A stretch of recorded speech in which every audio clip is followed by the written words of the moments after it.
presented by MRS Music महिमा DJ.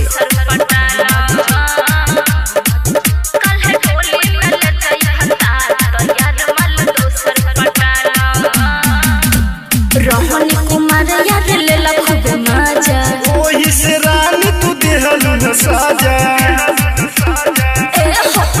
अरे रोहन कुमार यार ले ला खूब मजा ओही से रानी तू देहलू न साजा। अपना यारावा के दिल जानी तोरा, अपना यारावा के दिल जानी तोरा की मुहवा मत तेरा। कल डोली में ले जाई फता, कल डोली में ले जाई फता यार माल दोसर पटाला।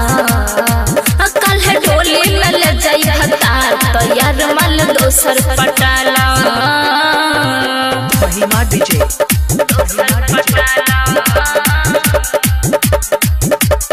अभी आप सुन रहे हैं सौली चौक वाली से MRS म्यूजिक की शानदार प्रस्तुति।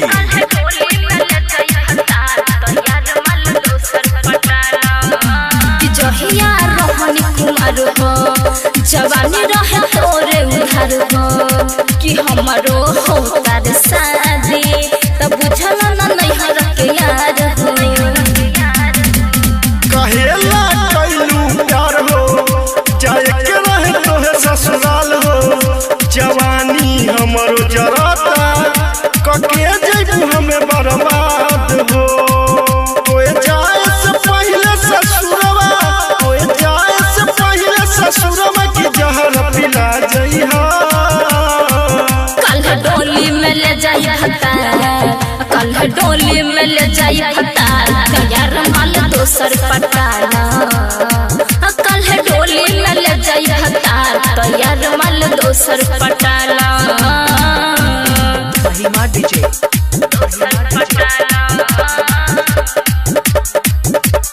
अभी आप सुन रहे हैं सौली चौक वाली से MRS म्यूजिक की शानदार प्रस्तुति।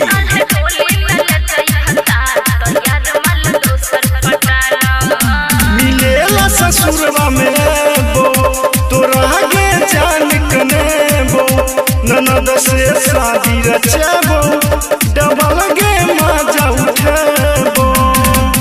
कहेली कुंवारी मनीषा नरसवा कर न पीछा त छोटुआ बदल दिहे दिशा ना होई पूरा मनवा के इच्छा। कहो राम के सुन संगीता, कहो राम के सुन संगीता की जहर पिला जइहा। कल डोली में ले जाई फता, कल डोली में ले जाई फता तो यार माल दोसर पटाला। कल डोली में ले जाई फता तो यार माल दोसर पटाला।